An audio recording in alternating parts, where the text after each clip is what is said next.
Got a copycat? What can you do to stop them? Hi, I'm attorney Gordon Firemark, and this is Asked and Answered, where I answer your entertainment law questions to help you take your career and business to the next level.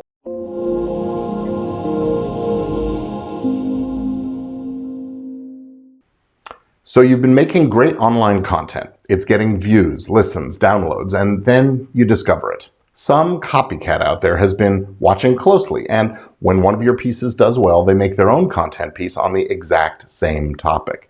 They give it the same or very similar title, and their piece starts siphoning off your audience and your search results. It's frustrating. It's demoralizing. Their actions are rude, immoral, and unethical.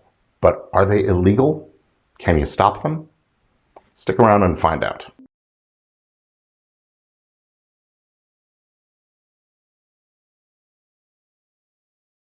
Okay, so what these copycats are doing is absolutely immoral and unethical. But does it violate the law? Well, that is obviously a tricky question, and it's usually best to talk to a lawyer who can examine your specific facts and advise you accordingly. But here's some information that may help you get started in the analysis. A situation like this requires us to look at several different areas of law. Specifically, we're talking about possible claims under copyright law, trademark, and unfair competition, and maybe even some kinds of contract-related claims. So let's dive in. First, copyright law. Copyright protects original works of expression against unauthorized copying, adaptation, distribution, performance, and display. But that's the trick. It's not the ideas or concepts or information contained in your content that's protected by copyright, only the particular way that you express those things. That means that someone else can come along and tell the same factual information, present their own take on the ideas or concepts without it amounting to copyright infringement. But that doesn't give them complete freedom to copy the way you've gathered and assembled and organized and presented things. If your approach to those things is original and not just an alphabetical or chronological or some similarly routine way of presenting the material, then you can claim copyright there. If the original elements of your work are what's being copied, then you have a couple of options. The first, and probably the simplest, is to file a copyright claim with the service that's hosting the infringing material. The Digital Millennium Copyright Act, or DMCA, gives copyright owners a way to get material taken down quickly, since the services that host third parties' infringing content have to comply with properly presented takedown requests in order to maintain their safe harbor protection against being sued for those infringements. So, look for the service's takedown procedure. It's usually in the terms of service or the privacy policy. But a couple of things to know. First, the takedown notice you send has to be properly formatted. So if the service doesn't have an online complaint form, you need to make sure your notice complies with Section 512 of the U.S. Copyright Act. Fortunately, I've got a template that can help with this. Visit easylegaltemplates.com for that and a lot more useful legal templates. Second, the alleged infringer can file a counter notification and get the material put back up. And then that starts a clock ticking for you to sue them. And if you're found to have abused the DMCA takedown without considering possible defenses like fair use, which I've covered in another video, the link is in the description below, well, it's rare, but you could actually be liable to them for damages and attorney's fees. So think this through carefully and talk to an attorney before filing your claim just to be sure. Another option is to send the infringer a cease and desist letter. Now, this is really just a letter, usually written by your lawyer, outlining the fact that you own a copyright, that you've discovered their infringement, and demanding that they stop and take it down, with some threat of further legal action if the infringer doesn't comply. And sometimes the letter also includes a demand for payment. But here's the thing. These letters don't often accomplish the desired goal. Sometimes they lead the infringer to stop and apologize and maybe even pay. But far more often, in my experience, they instead either ignore the letter or write back and refuse to comply. Some folks will even publish your letter on a social media site and call out the copyright owners and lawyers as bullies. And this just sort of forces your hand, so you've got to make good on your threat to sue. And sometimes the recipient of this kind of cease and desist letter will hustle on down to the courthouse and file a lawsuit asking the judge for declaratory relief.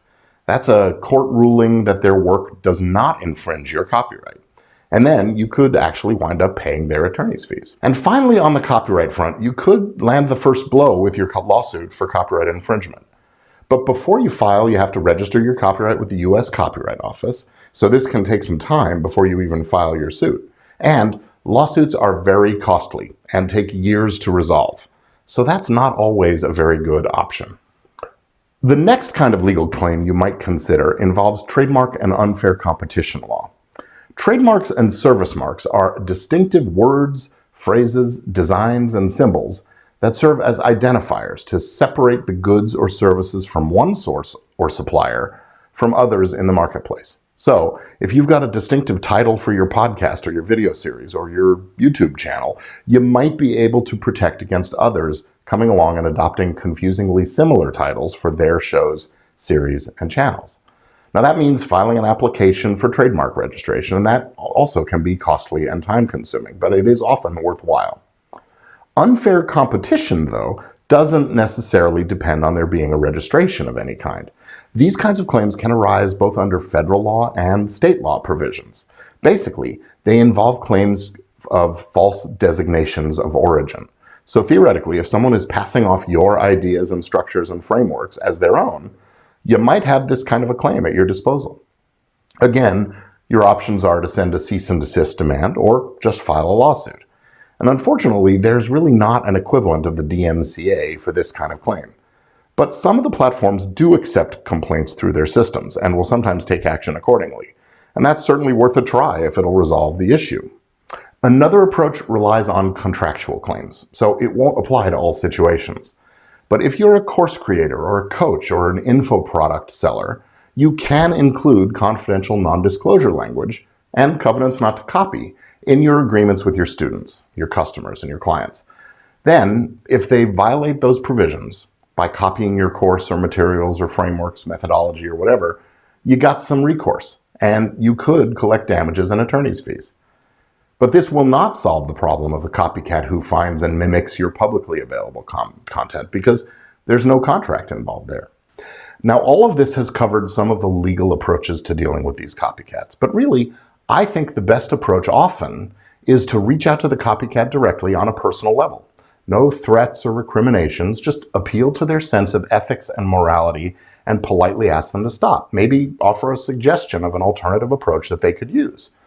I've found that the catch more flies with honey approach gets you satisfaction more often than not. But if they're not going to play nice, then you can escalate to some of these other strategies. Now, one thing I do want to caution you about, though, I often hear victims of these kinds of copycats say that they plan to go public about it. They'll call out the evildoer and embarrass them, but that is a dangerous game. You see, you could open yourself up to claims of defamation and tortious interference, and that puts you on the receiving end of a lawsuit. And believe me, that won't be any fun at all. Now, obviously, you have a right to speak your mind about the unethical, immoral, and wrongful behavior that you see and experience. But it's risky to call people out specifically. So please, just be very careful and thoughtful about what you're going to say and how you say it. So that's it for this session of Asked and Answered. If you're looking for those forms and templates I mentioned earlier, visit easylegaltemplates.com. And thanks for watching. I'll see you again soon.